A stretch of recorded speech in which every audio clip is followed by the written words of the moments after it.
My name is Deborah Grayson Regal, and I have been a professional speaker and a speaking instructor for over 20 years.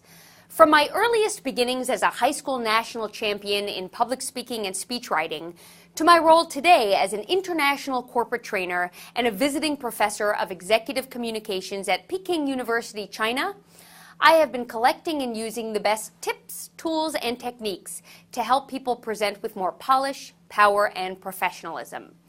The skills that I will be sharing with you are based on my own experience in instructing hundreds of thousands of speakers around the world. I hope that you will find them as helpful as they have, and I thank you for the opportunity to work with you.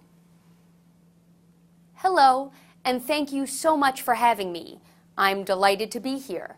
What a beautiful day it is, and I am so happy to be sharing it with all of you. When it comes to opening a presentation, what I've just said is completely acceptable, extremely polite, and totally predictable. That's right. The typical opening remarks that most speakers make are benign and boring. They signal to the audience that what they are about to hear is nothing new or innovative or even interesting.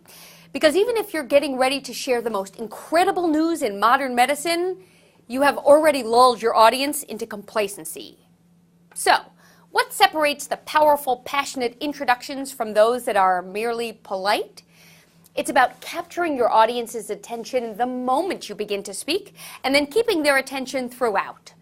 Along with getting attention, a good opening also establishes your believability and credibility. Within the first minute of your presentation, you need to establish why you are the person to be delivering this message to this audience at this time. Of course, if you have someone to introduce you to your audience before you begin to speak, you can have that person highlight your personal and professional credentials. But if it's left up to you, you might need to list a few carefully selected highlights which can be expressed directly, such as in this example.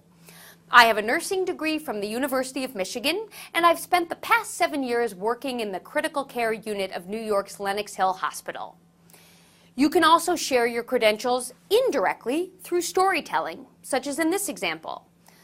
Over the past 7 years in my role as a critical care nurse at New York's Lenox Hill Hospital, I have seen my share of trials and tribulations. But whether you take a head-on approach or a more roundabout way, you'll need to let your audience know the answer to why you. In addition to gaining attention and establishing credibility, your opening also needs to speak to the audience's WIFM. What'em? WIFM. W-I-I-F-M. This stands for What's in It for Me. Whether we like to admit it or not, we're all self-interested as listeners. We pay attention to those things that feel personally and professionally relevant, useful, and pressing, and ignore the rest.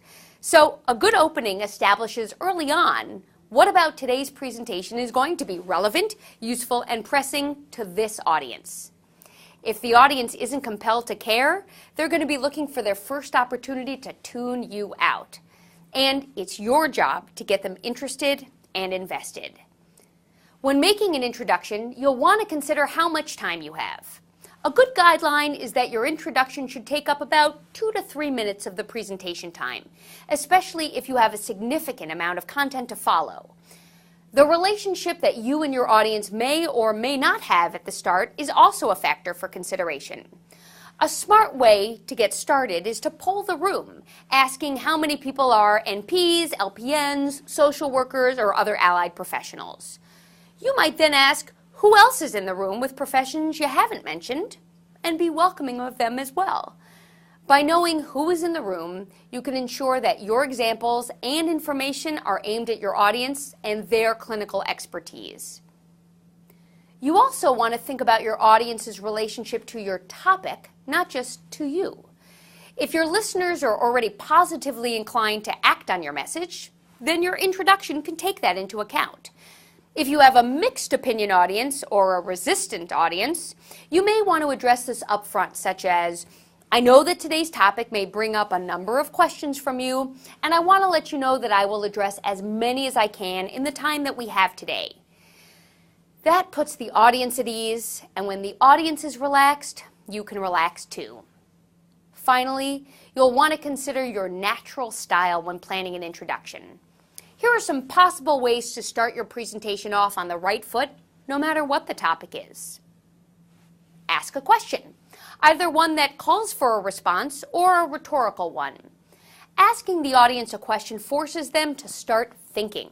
It's creating an opening that they want and need to fill. Use today's date. If you happen to be speaking on the anniversary of 9/11, you need to acknowledge it. If you happen to be speaking on the day before everyone is leaving for Thanksgiving vacation, you need to acknowledge it. When there's something generally known about today's date, your introduction provides an appropriate opportunity for you to address something that you and your audience share, which is exactly how you can build rapport. Well, I can tell you that setting high expectations at the beginning of your presentation is the key to establishing rapport, connection, and credibility with your audience. And once you get them rooting for you, the rest of your presentation will go a lot more smoothly. Of course, all good things must come to an end, and your conclusion is where you make sure that you have left your audience feeling positive and with a clear call to action. A great conclusion recaps the main points of your presentation, brings the topic to a natural, satisfying close, includes a call to action when appropriate, and lets the audience know once and for all that you and they are done. Too often, we put plenty of time and thought into our introductions and the body of our presentations, but we don't plan for our wrap-up.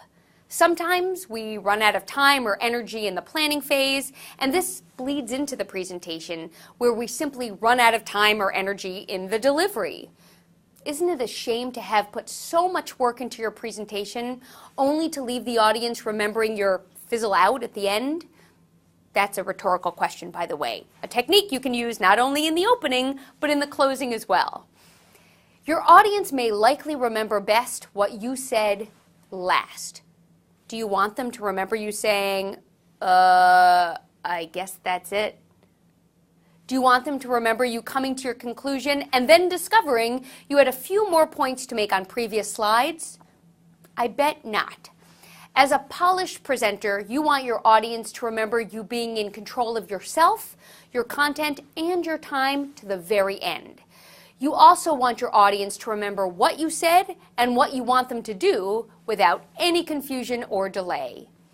Make sure that you present your final slides with power, polish, and professionalism, and with a positive tone to leave your audience feeling positive about you and your message.